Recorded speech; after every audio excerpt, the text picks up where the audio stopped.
First point of business, there is a sign-up pad going around. If you haven't signed up, I believe it's right up at this front. iPad. Right here. So if anyone needs it, just raise your hand and Lori will bring it in.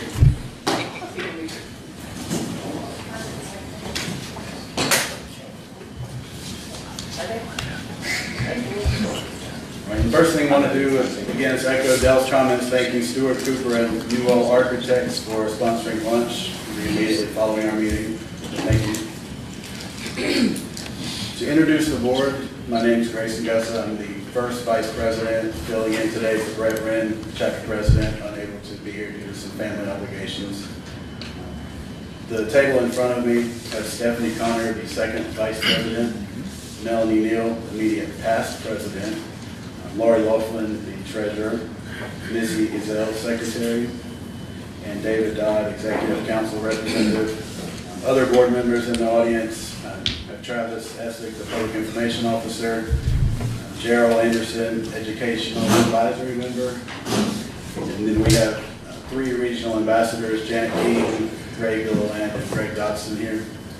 And also have Frank Thomason, who serves on the APCO International Executive Board, East Coast Regional Representative. So if we could have first-time attendees stand, please.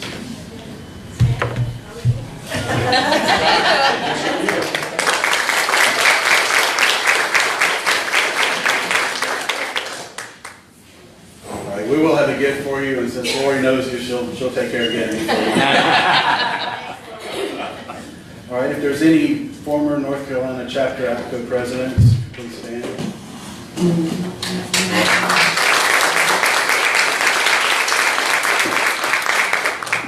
right, any RPLs or pending RPLs?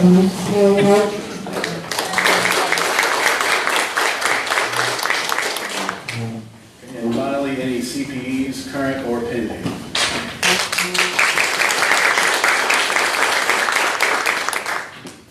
All right, there is a 50-50 drawing going on. Most of you should have seen the email that came out twice. Several of us got to attend West Virginia APCO's conference 2 weeks ago. While we were there, they had one telecommunicator actually pass away, and then another telecommunicator lost her 47-year-old husband, all during the course of that week. So we wanted to try to show our appreciation and dedicated this month's 50-50 to them. So tickets are still available. We'll do the drawing right before lunch. We'll take a little break if there's anyone that wants to get a ticket before we draw. All right, next item, the approving the meeting minutes. They have been posted on the chapter website from the March 15th meeting. Can you get a motion to dispose with the reading of the minutes? Second. Okay, all in favor? Aye. Any opposed? All right. Moving right on, we'll move to the treasurer's report, and I recognize Lori Laughlin. You can come up to the microphone.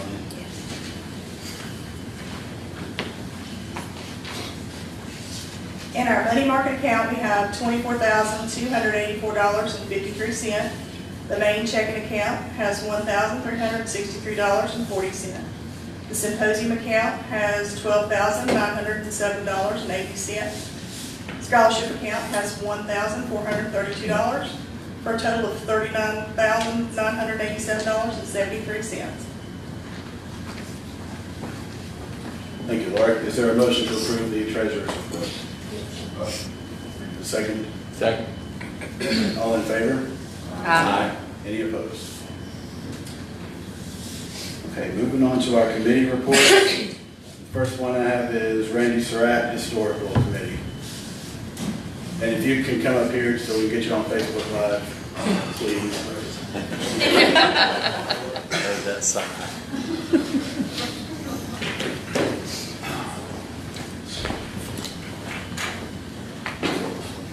No, you're not. Always got to dig in there. David. I'm wearing my High Point Fire Department hat because I attended one of our old firemen, retiree. Well, if you had anything to do with High Point Fire Department, you're welcome, even if you got fired or something. we just get together and eat. And we had one hat there on display. Since I was the only fireman from the High Point Fire Department that didn't actually retire from the fire department, because I retired from High Point Communications, they gave me the hat. So I'm wearing it. Look, I'm not going to bore you with all this stuff about what I'm doing with the senior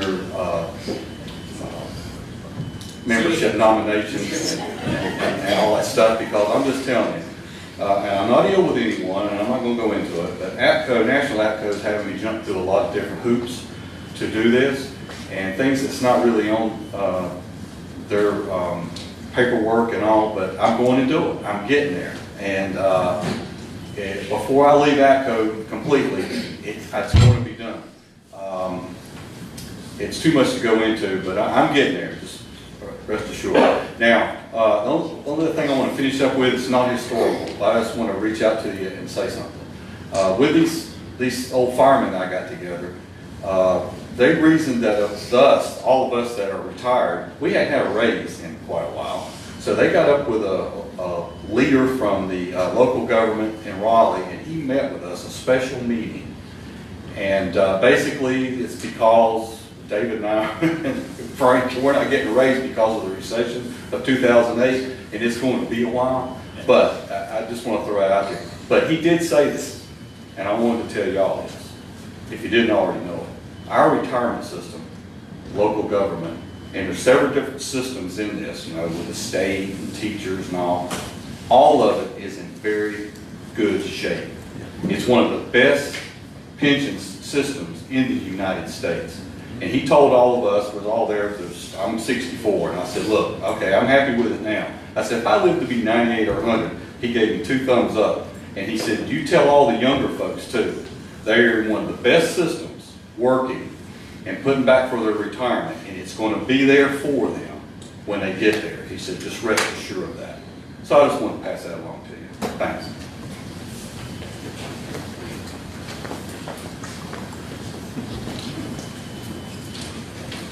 Thank you, Randy. Our next reports will be the Pro-Chart Committee and also the Compassionate Care Committee. Both are chaired by Janet King, so she'll be reporting on both of those for us.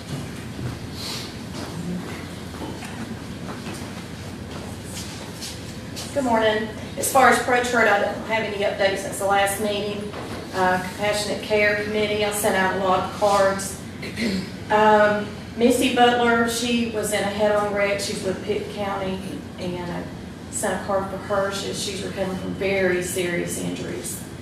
I reached out to Jerry Boggs with a thinking of you card. I think he's going through sometimes, and sometimes you just need to be told we care about you, and Jerry's been with us a long time, so I sent him a card. Jason Steele with Moore County, passing of his grandfather. Richard Wellham, is that how I say that, Christine? Christine's father, recent surgery. She's a gift from Metro. Sarah Tibbetts with High Point Police. She's a 27-year-old female battling stage 4 breast cancer. And we'll get into that more on my region report. David Summers with Iredell County. He's a training officer, had recent health issues, had to stay in the hospital for chest pain. Brandon Steele with High Point 911, passing of his mother. Mitchell County 911 had a telecommunicator, Brandon Young, excuse me, him and his wife had their 6-year-old daughter to pass away. And I don't think that he has returned back to work yet. So I sent one to Brandon and Amy. Misty Martin in Forsyth County, her father has recently passed away, and she's had an extremely difficult time with that. And I sent one to Chief Damon Wiggins with Mooresville Police Department with the passing of the K-9 officer, and also to their dispatch center, because we know how it affects our 911 centers. And we just, we've got a lot going on across the state of North Carolina. And I encourage you to continue to reach out to me with names and situations that's going on, with addresses. I know these people appreciate these cards and us reaching out to them. They need to know that their 911 APCO and their families care about them, even at their lowest points and saddest points. So thank you. That's all I have. Thank you, Janet. Our next committee before will be the Young Membership Committee, which is just started this year. It's chaired by Jason Jafari from Medic. And I'll let you come up and present anything if you have it. Let's get my phone to cooperate with me here. As Grace mentioned, Jason Jeffries from Mecklenburg EMS in Charlotte.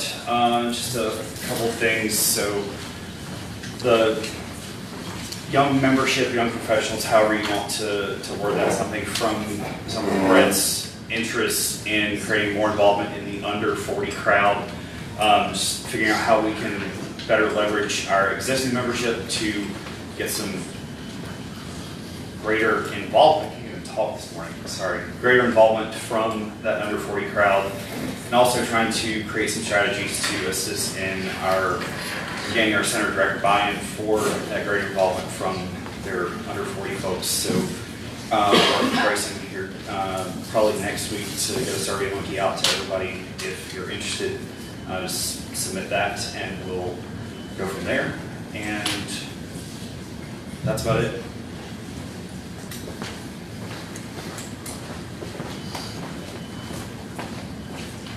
All right, our next report comes from the Wellness Committee, and that is chaired by Second Vice President Stephanie Connor.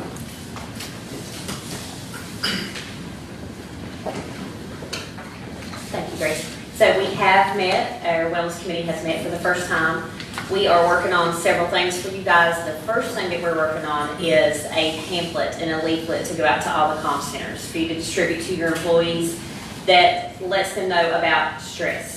And they are probably experiencing stress and just don't know it because you're all telecommunicators or either are now or have been. So you get in the room and you just work, and then just one day you're just done. You're just tired, you're almost at that verge of burnout, and you don't realize that you've been stressed until that point. So we're working on some documentation to get that out to PSAP so telecommunicators can be aware, so they can try to do some self-help before things get to the burnout stage. We're also working on a resource list, and we hope to have that out to you very, very soon. That's all that's left. Thank you. Thank you, Stephanie. Next report, the Executive Council report from David Dodd.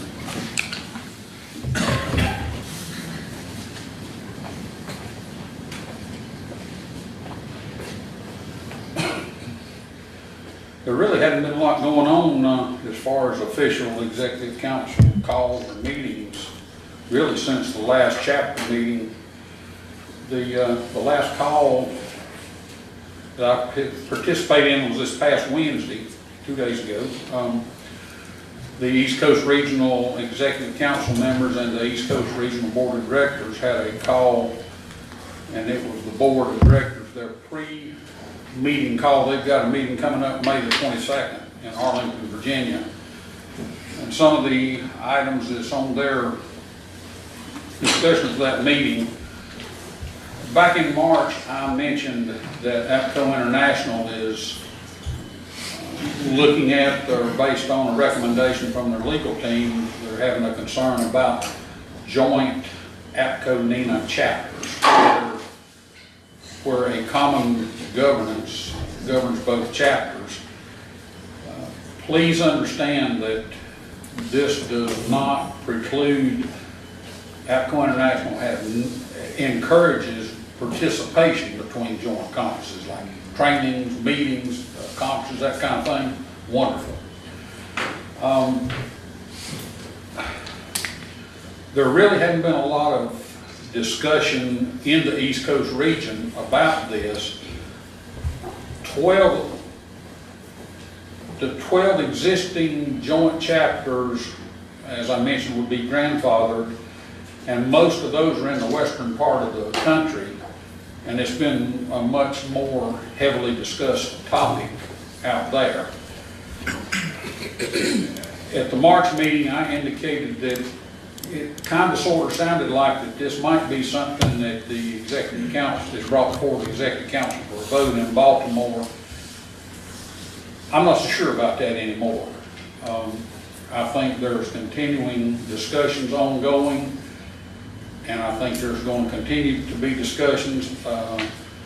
it may be a topic of discussion at the executive council meeting, but I'm not, right now, I'm just not thinking that it may come up for a vote. Another thing that the board will be talking about on May 22nd, 3 members have been selected for consideration for APCO International Life member status. Those 3 are Nani McCandless from the Nevada chapter, Elizabeth Phillips from the Kansas chapter, and it gives me a great deal of pleasure to say that the 3rd member is Frank Thompson from North Carolina.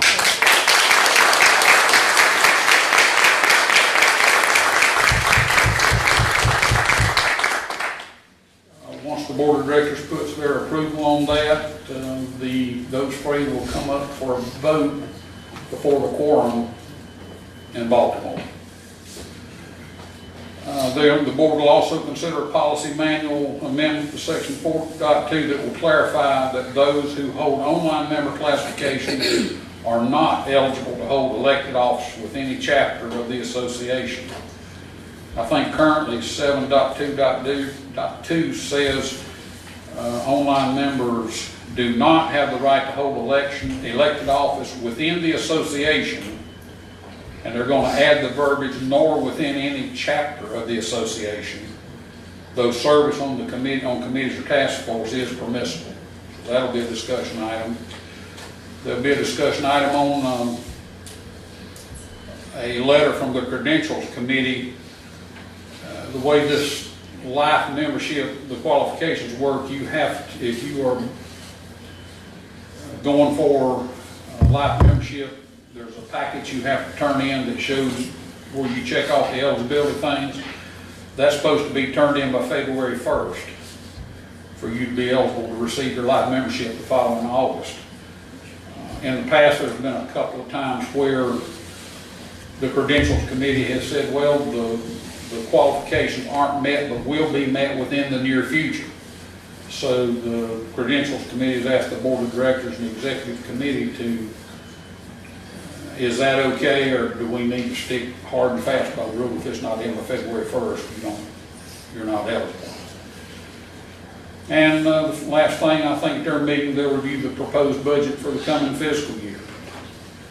And the only other 2 or 3 little things, Tasha Todd, the Executive Council Representative in South Carolina, has resigned her position with Pickens County to accept a position with AT&T. I really think we're going to miss Tasha. She's going to be replaced on the Executive Council by Rick Blackwell from Greenville County. A couple of notes from the conference. Coming up in Baltimore as of May the 7th, attendee housing for the Baltimore conference is 73% full. So if you don't have any reservations yet, might want to think about it. Currently, we've got 963 people registered for the conference as compared to 851 registered 16 weeks out last year for the Las Vegas conference. 34% of the volunteer shifts for the conference have been filled. Anyone wishing to volunteer in Baltimore should go to the conference website, www.apco2019.org/registration/volunteer. That's all I got. Thank you, David. Okay, as we're approaching the 11 o'clock hour, we're going to take a quick break from our meeting. Many of you know Officer Sheldon from Mooresville was shot in the line of duty last Saturday night. His funeral actually begins at 11 o'clock. So we're going to take a quick moment to just honor his memory and have a moment of silence for him.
thank you for that.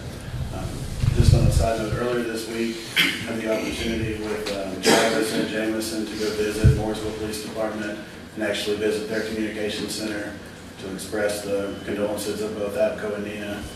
They were overwhelmed by the support and wanted us to thank everyone for all the outpouring they've been receiving over the last week. All right, so we're going to get back into committee reports now. The next committee report from the Nominations Committee, chaired by immediate past President Melanie Beal.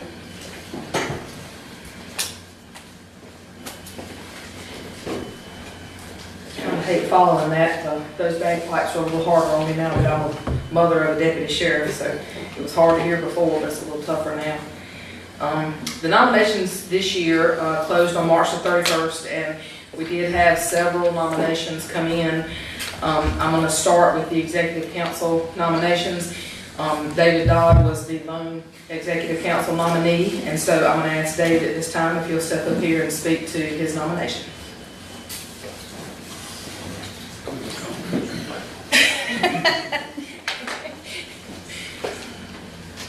I really didn't prepare anything to say, finishing up this first 2-year term, and it has been my honor and pleasure to serve as your Executive Council representative, and I'm looking forward for representing you for another 2 years. And, always, if you have any questions about what's going on at the national or international level, just let me know. Thank you.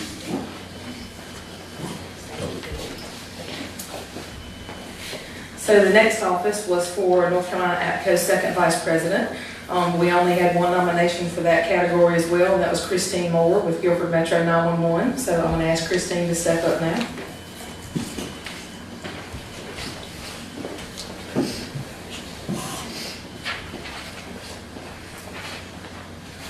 Good morning. Good morning. Yay. For those that don't know me, my name is Christine Moore. I'm the operations manager for Guilford Metro 911, and I am running for second vice president of APCO. I appreciate you giving me a moment of your time to tell you a little bit about my story and what this position means to me. I want to say that my story did start way back, way back. I was a Navy brat and moved around a lot, and while this didn't always allow me to make good and solid friendships, it did allow for one thing, for me to build a lasting, loving relationship with my mom. My mom is all things to me, friend, mentor, and confidant. My mom taught me at a very young age how to talk, not in the way of just teaching words and how to form sentences. She taught me how to truly communicate, to talk about my fears, my hopes, my good days, and my bad days. It is because of this that I run for this position with the desire to continue to build on the peer support agenda of our current president, Brett Wren. When I was a junior in high school, I witnessed a horrific car accident. I watched as a car went off the road, down a ravine, and flipped more times than I could count. I watched 5 people die that day. While I can still see this in my mind just as vividly today as I did that day, it doesn't own me because I learned to talk. I worked patrol in High Point for 2 years, and while that wasn't long, it was long enough to see things. I saw a child fatality, provided a death notification, I saw a man succumb to his gunshot wounds, and still I talked. As a TC, I've listened to a man take his last breath. I've talked to a wailing parent through CPR on their infant, and much, much more. And still I talk. I talk about the events of my day, every day, with my mom and my husband, and it is because of them that these tragic and horrifying events don't own me. They will always be a part of me, but they don't own me. The reason I feel peer support is such a huge and vital link is that not everyone has a parent or spouse to lean on. Not everyone has their person, but everyone should have someone to talk to. Everyone should have the opportunity to learn how to talk. Talking about your emotions, your hurt, and your pain is not an innate ability. It is learned. This behavior is learned by doing, and there is nothing wrong with doing that, talking. It does not mean you are weak. just human. And we as a community can only help foster this learning to talk by pressing in hard on making peer support a priority. We must do this for our teams now, before the job gets harder, before they start not only hearing their calls, but seeing them. I believe the position of Second Vice President of North Carolina APCO is integral to the expansion of peer support teams across the state, and I hope that I will have your vote so I can represent you in this position. If there is anyone here today that needs a person to talk to, call me. No judgment. I don't even have to say a word. I can just listen. If you don't talk to me, make sure you do find someone to talk to. Learn to talk. There are more people willing to listen than you realize. Thank you.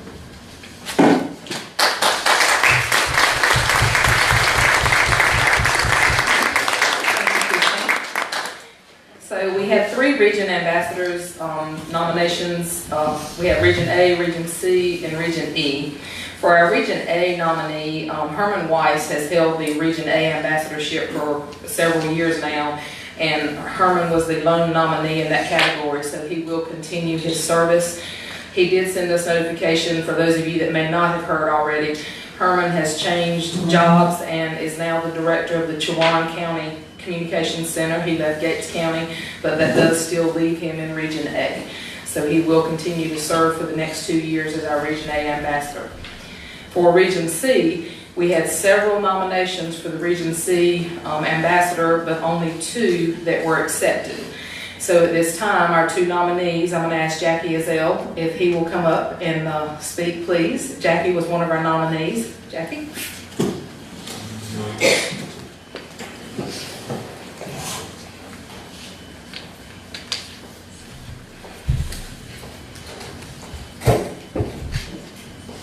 Good morning. My name is Jackie Azell. I've been with the Benton County Sheriff's Department for 28 years. Been the 911 director for the last 2.5 years. And these last 2.5 years have been an eye-opener.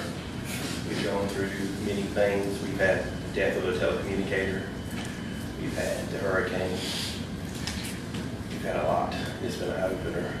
Recently, I've enrolled in a PSAC manager's class at Richmond Community College.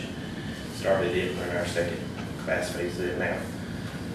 I've been telecom for 28 years. I've been a line dispatcher, supervisor, assistant director. Strangely, it was for 5 years I was assistant director. My baby sister was the director. So we were a brother-sister team for 5 years. So she left me 2 years ago. It's been a family event. My brother was in the Sheriff's Department also. He retired this year. So I'm the Lone Ranger of the Sheriff's Department now. The only one that's been there by myself for 5 years. On my spare time, I'm a volunteer EMT with Union Rescue Squad, Benton County. Year after I joined the Sheriff's Department, I wanted to see the other side of it, so I did the EMT course. I'm an advanced EMT right now. I've been volunteering for 27 years, still riding the truck. I fill in for my dispatchers when they call out sick or someone they take off, so I can still get the feel of what's going on in the center. I figure if I'm the supervisor or the director, I need to be able to answer the calls, the needed calls, do the daily things they do. I would appreciate your vote. I'd just like to get more involved in APCO. I started years ago with Gerald when she started the conferences at the Justice Academy, and that's what got me involved way back then. Thank you.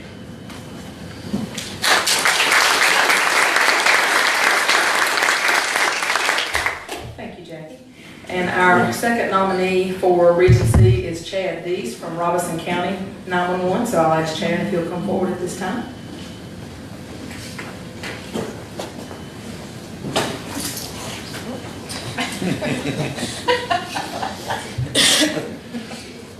Like Melanie said, my name is Chad Deese. I'm from Robeson County 911.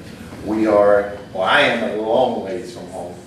I am, just like this gentleman said here, I've been involved in 911 for 20 years. I started out when our 911 center was under a sheriff and you had to be 21 to be a full-time employee. So I started out part-time for several months and then became full-time, moved up through the ranks to supervisor, then came out of the 911 center, became the first IT person for the sheriff's office to be solely dedicated to a 911 center, and then moved up to assistant director, back down to IT, back up to director over a 20-year period. Kind of got out of the loop for a little bit out of 911 once I became the IT, so trying to get back in there, been in there for the last little bit, and like everyone has said, the very beginning of the Nina section is get involved. So that's why I'm here, trying to get more involved back into the 911 part of the house on the APCO side. Got a EMDQ certification, hold my DCI TAC, I'm the TAC for my agency. Just trying to move my agency forward along with everybody else. That's why I'm running for the position. Appreciate your vote.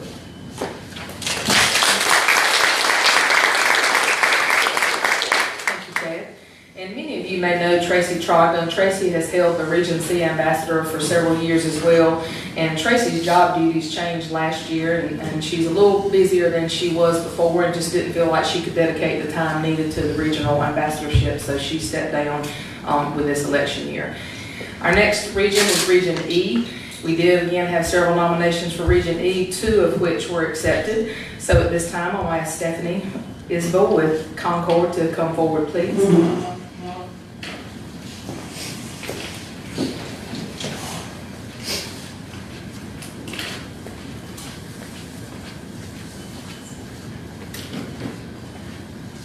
I was actually wondering if I was going to be tall enough to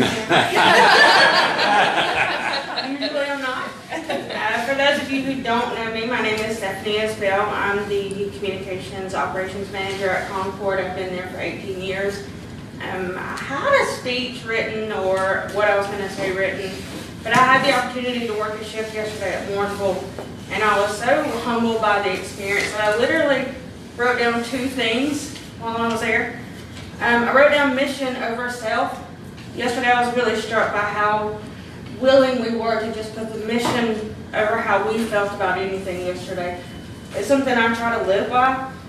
And my favorite quote is something Muhammad Ali said: "Service to others is the rent we pay for our space here on earth, and the rent is due every day." Sometimes it's the little things, holding a door for someone else, smiling, saying good morning. And sometimes it's the big things that we get to do, being involved, putting our agency first, taking the big call or taking the small call. I'm just asking that you see fit for me to play a role with APCO, or to play a role pushing our industry forward, that you vote for me. Thank you.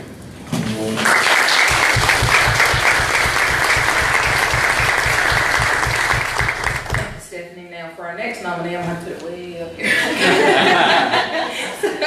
For our Region E nominee, the second candidate is Ray Gilliland. So Ray, if you'll come forward, I'm going to ask you to say a few words.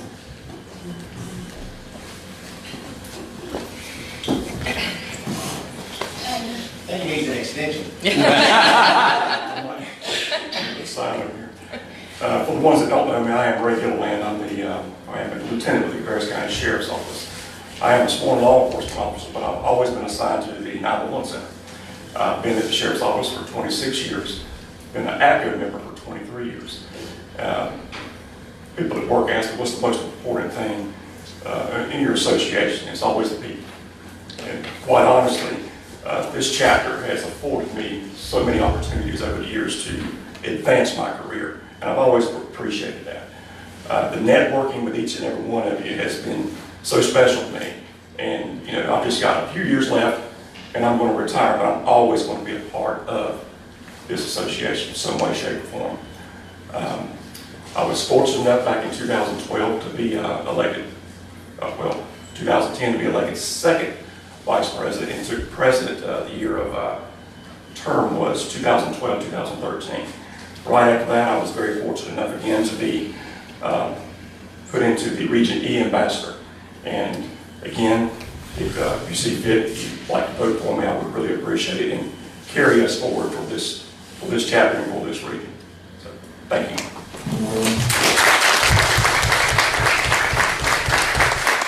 Thank you, Ray.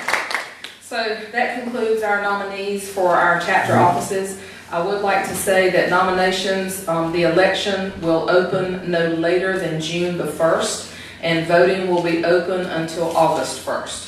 So if you're a voting member of our chapter, please make sure you go in and vote for these two region positions, as well as the 3 that are uncontested. We would still appreciate the vote, so we'll have the counts. On a side note, I just want to say, Janet, I did not have time to share this with you. I found out yesterday while I was still in New York that I do have an employee that's husband has been battling cancer for quite some time, and they got news recently that he is getting worse and things are not looking good for him. So if y'all would just remember him in your prayers, I would greatly appreciate it. That'll do it for the nominations committee. Thank you.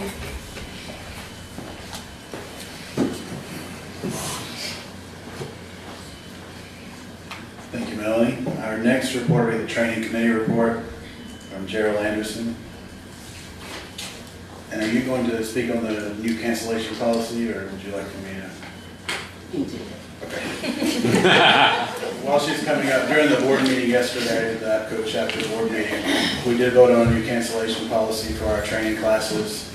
We've had several cases lately where people have registered and then backed out last minute. So the new policy is if you can cancel up to 7 days before the class is scheduled to begin. There's a $75 penalty, but you'll get a refund for the remainder. If you cancel within that 7-day time frame, there will be no refunds given. So at that point, we've already paid lodging and other expenses for the class. So that's ended up costing the chapter several times here lately. And that new policy will be on our website, hopefully by the end of the weekend.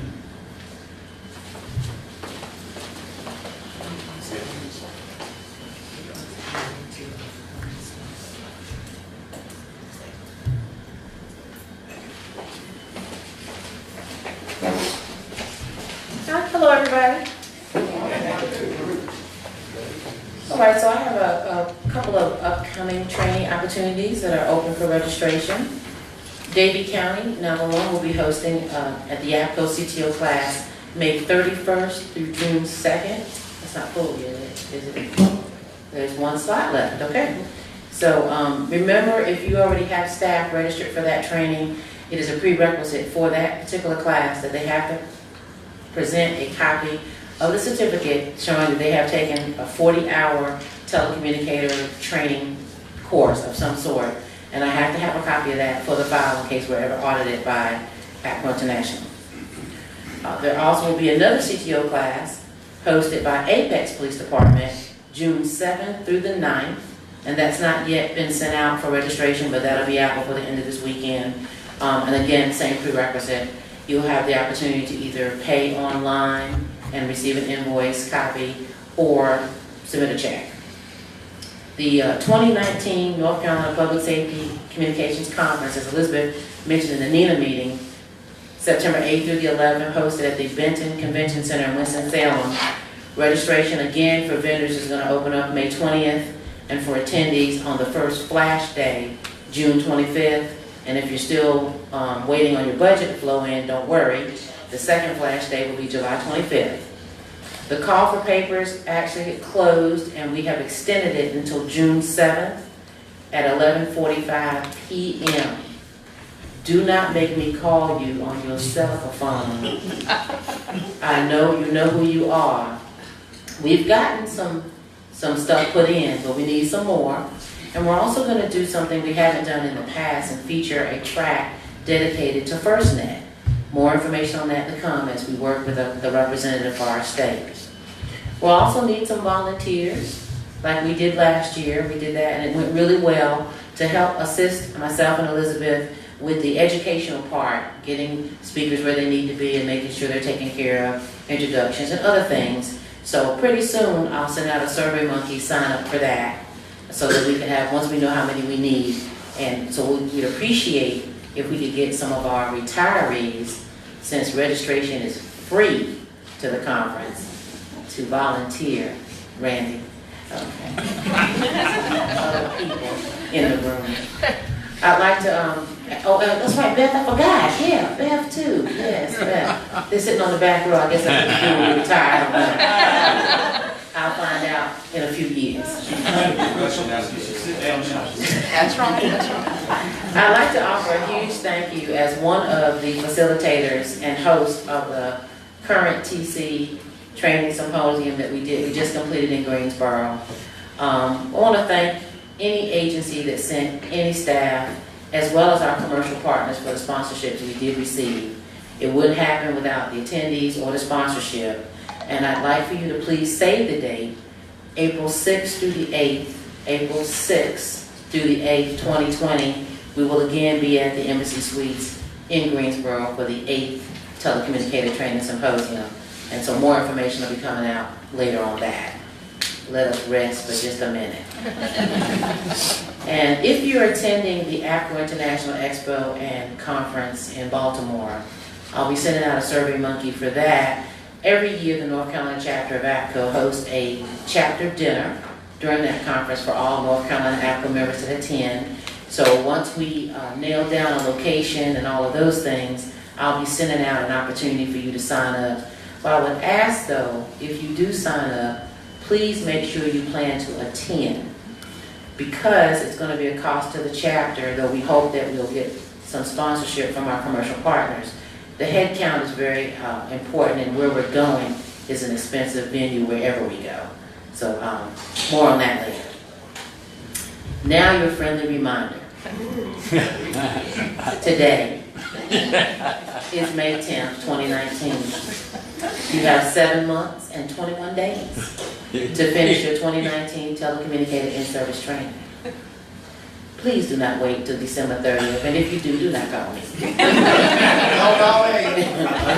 Go fishing. All right, we'll let you know right now. All right, a couple things in case we have some new directors. And so, because you may not be up on things, I want to make sure everybody knows what the rules are. It is required for any telecommunicator that works under the direction of a sheriff, i.e. the sheriff is over your comm center, okay?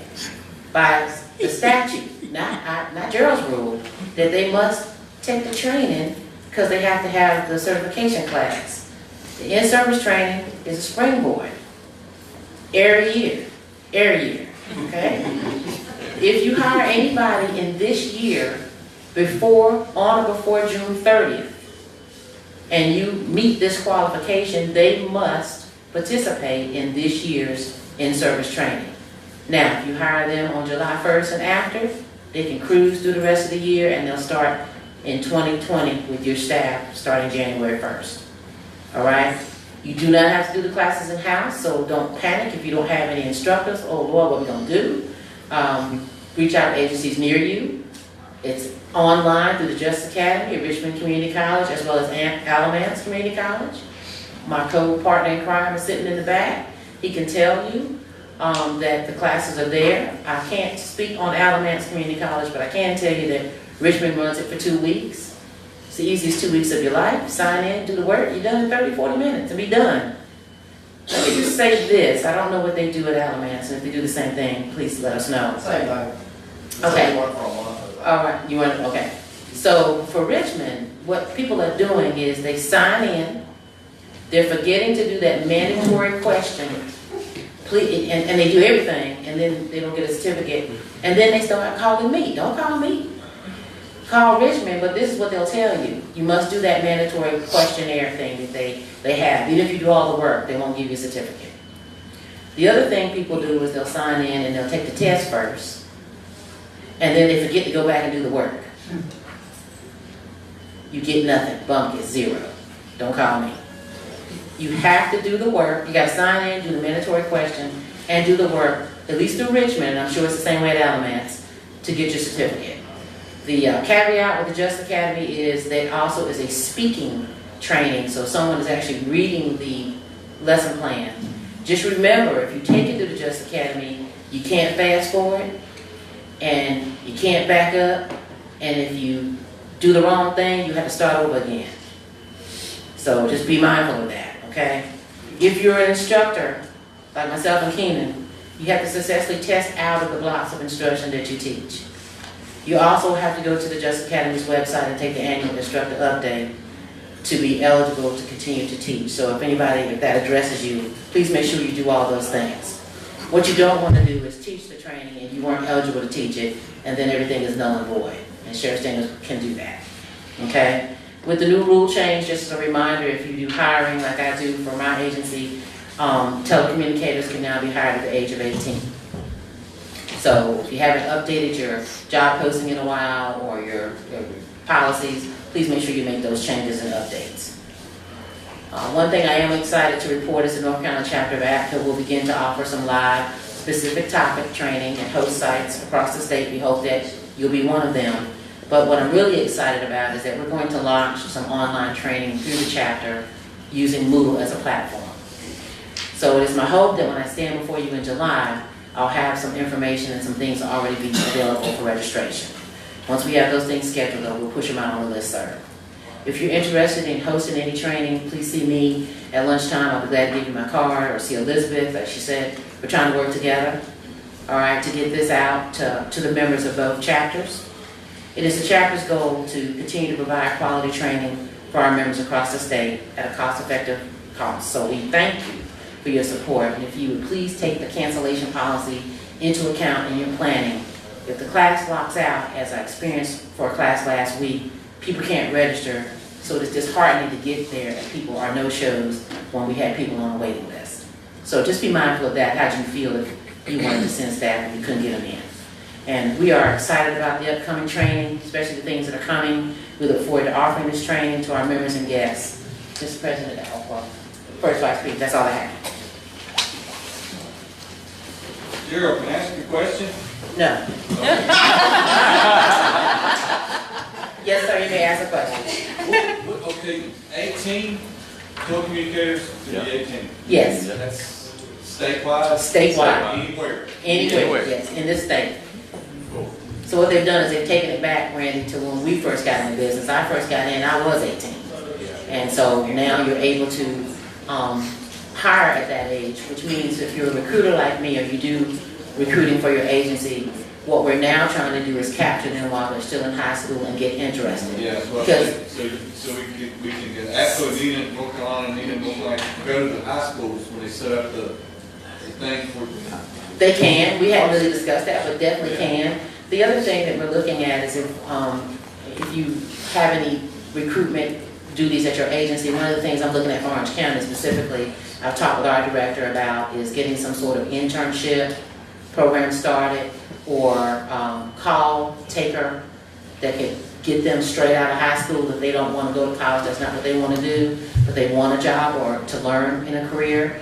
And so I'm going to be doing the research in that and trying to get something going in our own government, county government. And once I do that, I'll be glad to share how we made it happen. And the city of Wilmington, Elizabeth, I've known her all her life too. You might remember for a time, way back when, that we had call takers that were hired specifically through a program with the city of Durham, and that's what they were hired on this program. They had to meet the qualifications. They came in as call takers, and some of them eventually went on to be full-fledged telecommunicators within the agency.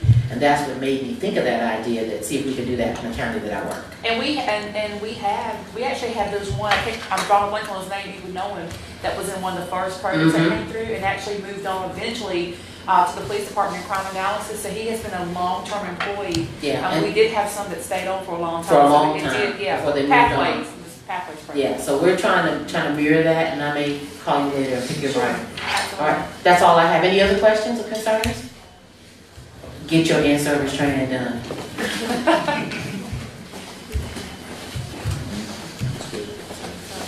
Thank you, Gerald.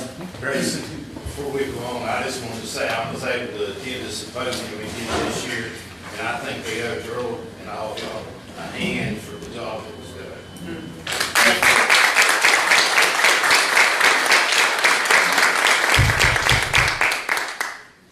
A real fast update on our membership. As of this morning, North Carolina APCO has a total of 1,352 members, so that's something to be excited about.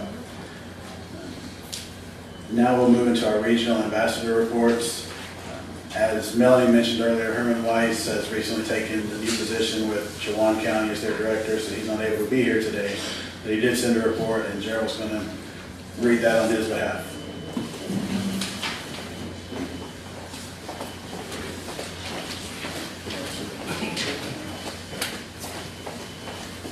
Hi again. All right, so Melanie actually stole my little report. I was going to remind y'all that Herman had been nominated. Thanks, Melanie, for that. Appreciate it. Absolutely. So some things that are happening at the agency while he can't be there is that they're hiring one full-time employee. They're also doing some work in the comm center with new furniture being installed. So while that's happening, they're working in the backup center for Paquemins County, and which is also their backup for their agency. He did say that Mr. Cord Palmer is still with the county, but he has moved into the IT department. Gates County is hiring a full-time 911 supervisor, and as always is looking for part-time staff. And Bertie reported nothing new at their agency, and he hopes to see us in July.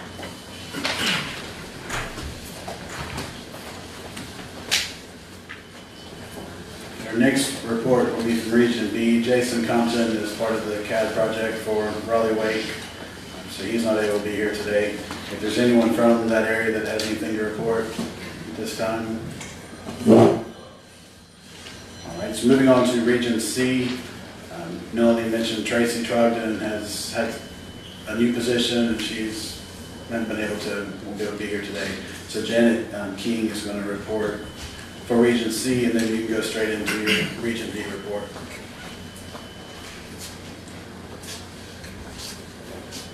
For Region C, Jackie Zell reports that Person County 911 has purchased ZukerCAD, and is in the process of building the system. They hope to be operational in October. They currently have 2 vacancies.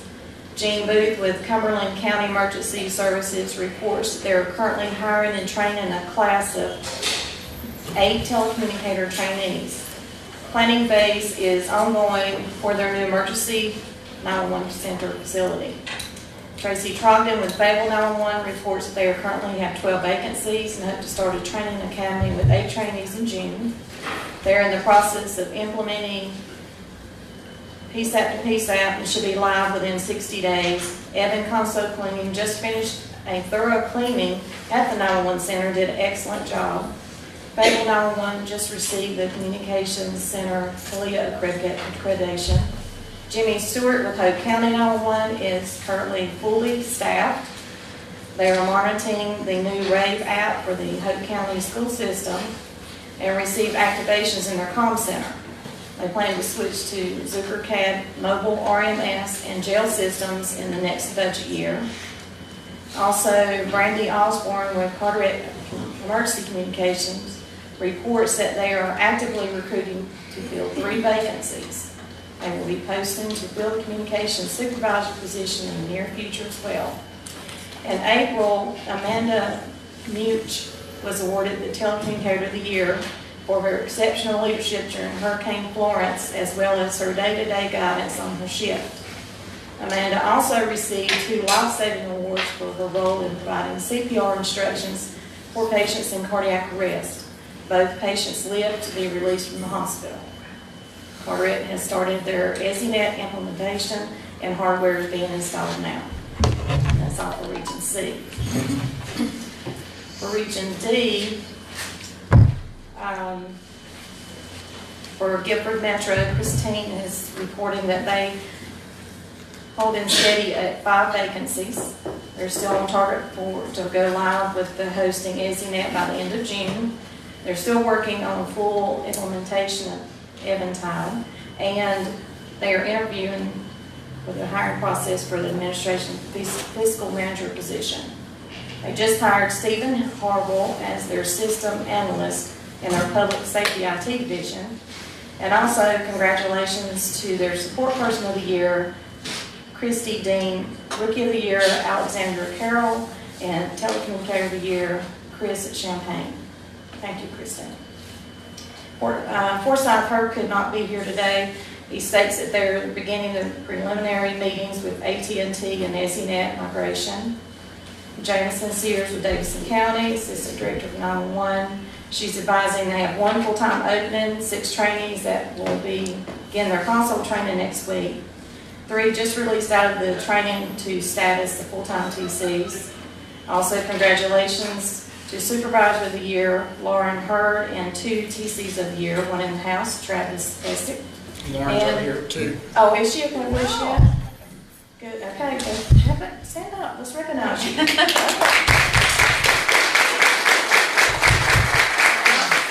Also, TC of the Year, Marshall Frisco, is he here? Okay. And the Viper project is moving along, and all 3 of the new towers are up, and the equipment's being placed on them. And it's, of course, Davidson County. For High Point, I just want to make a correction as far as their telecommunicators. Sarah Tibbetts says initially the report that she had stage 4. She's actually stage 1, level 3 breast cancer. She's in very good spirits. She's going to have this long battle. We reported earlier that Brandon Steele had passed away. His mother had passed away from pancreatic cancer. And also Matt Brown, he's continuing to improve from his stroke and is planning to return to work in mid-July. And Nancy, I know 3 girls, or all 4 of y'all, is that the shirt you're selling for Sarah? If you'll stand up and let people look, they're selling this shirt to try to help support Sarah in her battle with cancer. And what other fundraisers do you ladies have going on for this cause? Do you have bands and stuff?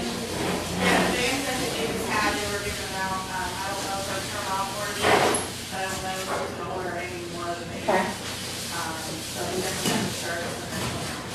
Okay, and I know on Facebook, High Point has a Facebook, and you can actually go to that site and put in an order for a t-shirt if you like. Or you could probably just call High Point Communications as well direct. So if you want to support that, that would be great. Also, Stephanie Carr of Surrey County, that she's reporting that 2 full-time TC openings. They do have the positions posted, and applications are accepted through the Employment Security Commission. They've hired a new communications IT manager, Drew Lyle.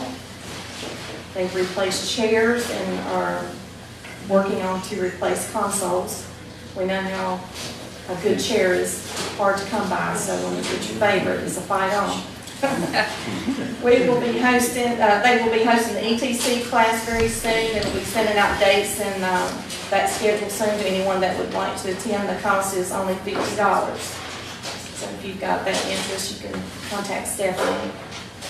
Also, I know, I'd like for Stephanie Chapman and Kenyon to stand, please.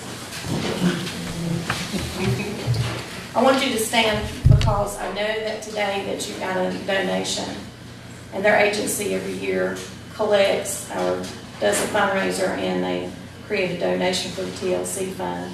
And I do have it back there on the table, and the total was what, Stephanie? $235 donation for the TLC.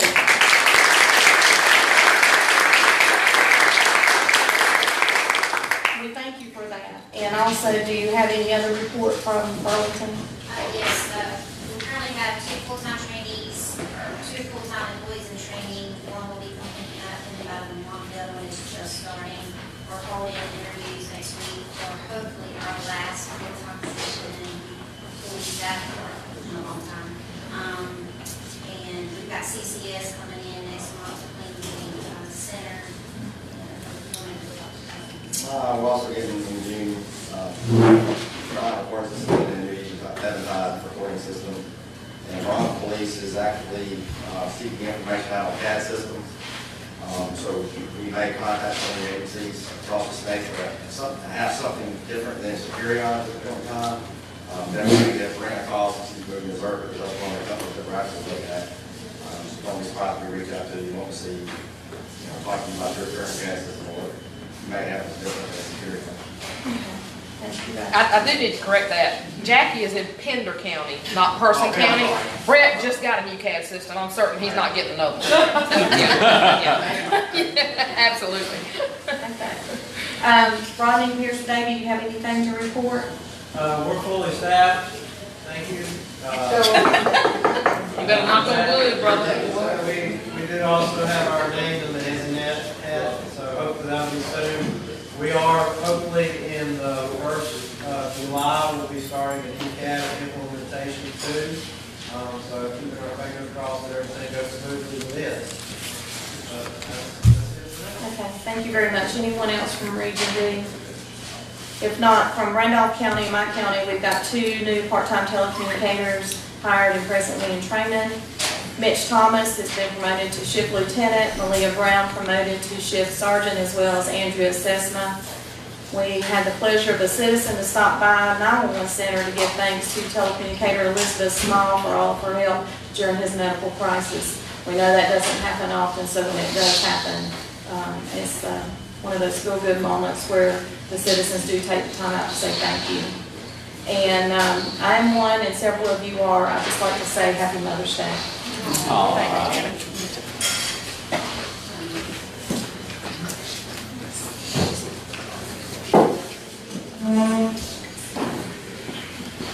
Thank you, Janet. Next up is Region E, regular.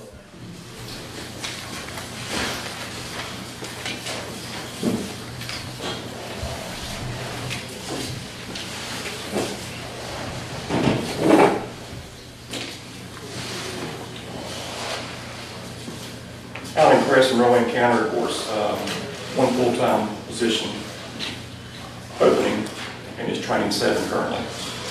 Our good friend Andy Stravinsky up in Iredell County wants to ask that you keep Mooresville PD Dispatch and her department in your thoughts and prayers. I think her 911 center filled with a lot of 911 calls and officer found the other night as well. They are continuing to move in equipment and technology in the new center in Iredell County, and hopes that the new date that they decided they're going to do the upkeep or the actual move-in and start will be July 17th. Also, APCO class, Gerald is teaching an active shooter class in Iredell the weekend of May 24th. Has that changed? It has changed since the recent health issues. Gotcha. Candy has talked to me, and we're going to work on something. Okay, so nix that. Something will be out later. Alexander County, 2 full-time positions, 2 part-time positions. I guess they're doing interviews and background checks at this time, all those. In the engineering stages of going to host the AZNet in Alexander County. My good friend Johnny Horn from Charlotte Fire reports that down to 1 position and had 2, well, down to 1 position that's open and have 2 on the wait list. Is that correct, John? They just done a telecommunicator and supervisor of the year. The telecommunicator of the year for Charlotte Fire was John Schuler, and the supervisor is Ken Ball. He wants to give a shout out to CNPD and UNCC Police for the good job they've done on the active shooter situation they had in the office there in Charlotte. Disaster Communication School the week of July the 29th. Registration is still open for the TERT and incident tactical dispatch. There's a handful of spots there, the rest of them I believe are full. Connell might still be covered. Gotcha. And I think it's a Monday through Thursday with all classroom, and Friday will be the exercise day. Yes.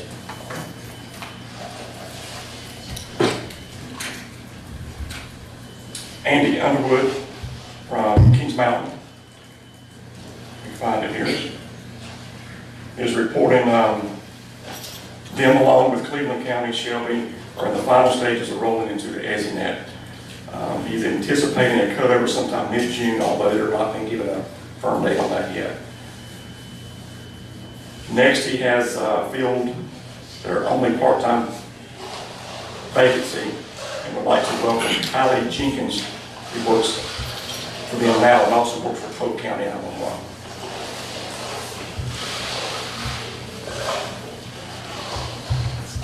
That's going to be it. Anybody else from Region E want to report anything? You have anything?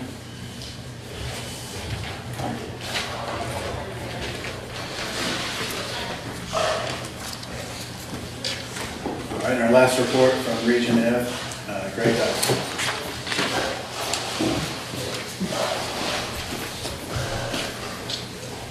Stephanie Wiseman from Mitchell County reports that would like to share that the new building progress is going well. Staff is very involved in the planning. I think we mentioned earlier, they are doing a Maggie's Butterfly Garden that will be on site in memory of senior telecommunicator Brandon Young's 6-year-old daughter that was mentioned earlier, passed away unexpectedly in April. A special thanks to Avery County and Yancey County staff that volunteered their services to cover the staffing of their center and allowed them to spend time with Brandon during all the services. Please keep Brandon, Amy, and their families in your prayers. Henderson County, Alicia Stanley reports they are in the final stages of replacing their public safety suite. She hopes to make a final announcement soon. She has 3 in training, 3 in backgrounds for full-time positions. Polk County is expecting to cut over to ESINet as a hosted solution in July. Polk will also be hosting an EFD and EPD class in September. If there's any interest, contact Director James McGuinn. They also just switched or implemented EMD April 17th, and I think things are going fairly well. And in Rutherford, we are knee-deep in ESINet as well. Looking at implementation end of August, not completely set in stone. We have 1 in training and 2 going through backgrounds, and we too are working with Central Square on public safety software. And I believe that is it for Area F, unless anybody else has anything. Thank you very much. Thank you, Greg. We're going to move on to new business. Melanie, I believe Melanie has something else to add. I just wanted to take just a second to mention, I was fortunate enough this week to attend a 911 coordinators conference in New York, and I was able to meet Tammy Wright, who is with the APCO Atlantic chapter. And one of the things that Tammy mentioned in one of their meetings was that, you know, the 911 Saves Act is so important to the telecommunicator profession as a whole, and everyone in this room I know supports that. And one of the things that we don't do good enough is nominate our people for awards. And we will have award nominations opening probably before our next chapter meeting in July. And we need to recognize our people. Don't make it easy on the awards committee. Don't give them one nominee to look at. Make it tough on them. Make them decide on a winner. You know, recognize your people for what they do. They do phenomenal work every day, and we need to show that. We need to recognize that. So I just wanted to mention that's, you know, not just up north, it's everywhere. We need to recognize our people. So don't forget that when the nominations open. Thank you. And on that note, we're looking for nominations likely to open around June 1st. We'll be pushing that out on the listserv when they're ready. So some additional new business. You'll notice our board has new shirts on today. Thanks to Carolina Recording Systems for sponsoring the new shirts. They're not here today, but if you see any of them, tell them thank you. And also a reminder, the APCO Public Safety Broadband Summit is coming up May 21st and 22nd in Washington, D.C. There's information on that on the APCO International website. And Lewis, I'm sorry, I missed you earlier. Do you have anything to report? Really don't. The only thing we have is we got an upcoming FirstNet meeting that we're going to do with Federal, FirstNet, and AT&T just to get updates on where they are with the FirstNet deal. So if anybody has any questions or concerns you want, please get it to me and I can ask them. All right, another announcement over the next coming weeks. I'll be working with Randy Beeman to set up our meeting locations for next year. So if anyone would like to host a meeting, please reach out to one of us so we can get you on the list and hopefully get that scheduled. All right, so another piece of new business that's going to be a surprise for a couple in the room. At our last executive board meeting, it was voted to approve 2 new lifetime members to the chapter. This will be voted on by the membership at our next chapter meeting in July. But I did want to announce it today. Randy Surratt and Beth Smith will be nominated for life members of North Carolina.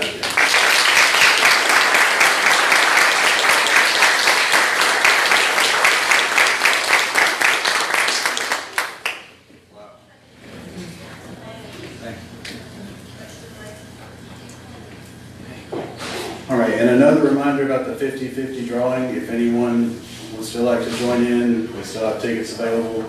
Come see Lori. Also, after the meal, Alan Kress has offered if anyone wants to go tour the Rowan County 911 Center to see him, and they can facilitate a tour for anyone that's interested. Are there any more that want to purchase 50-50 tickets? Do we know what the amount is?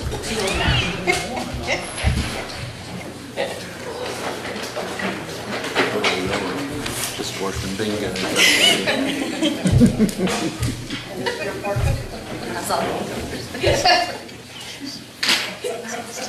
Okay, so for the 50-50, the total we received is $418. So the winner will receive $209. And what's this? Not a good one.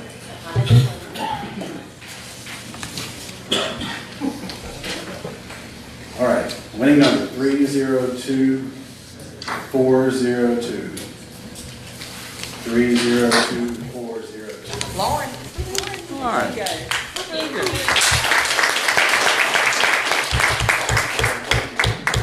So Lauren has also put it back in to go towards the West Virginia funds.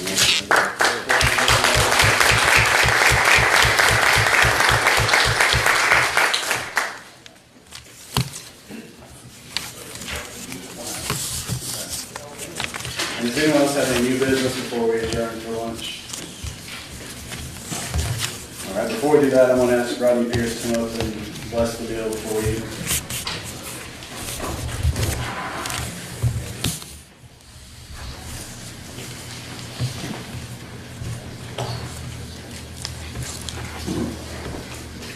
Let's pray.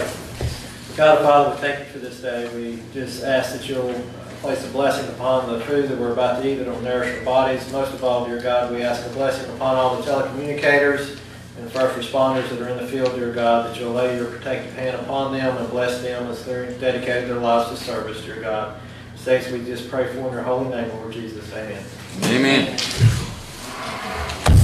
And one more thing, we want to thank again Stuart Cooper and Newell Architects. Do you have anything you'd like to say? Just real quick, first of all, I say thank you for allowing us to be here and sponsor the meeting. We do appreciate that. Certainly hope the food's good, smells good back here. Just a little bit about us. We're based in Gastonia. About 90% of our work is public safety work, which we find is fire departments, EMS, law enforcement, and recently 911 has been quite a bit of our work. So we've got a fair amount of work in those places. One, Mitchell County, will be completed here in the next several months. And Wayne County, the 911 emergency management will be starting construction here in about a month. So we're excited to be serving you guys. And on a personal note, I want to say thank you for all the 911s and EMS guys. I've got 4 grown children. So over the last 30 years, I've talked to some of y'all. But literally about a year and a month ago, my grandchild, and I'll probably break up with tears here in a second, fell down the stairs with his mother and was non-responsive in an ambulance. So I can understand the heartache that you guys feel when you're on the phone with all these parents and folks that are hurt. So he's okay. They life flighted him out to Charlotte after that. Out of the hospital a couple of days, but you know, for the 911 operators, the guys working on the ambulances, life flight, all those guys, that's a tough job. I want to say I appreciate that because it's got to be hard to face that reality that you face every day, and hopefully we face never, but you know, if so, just once. So thank you. Enjoy lunch. Thank you for your response.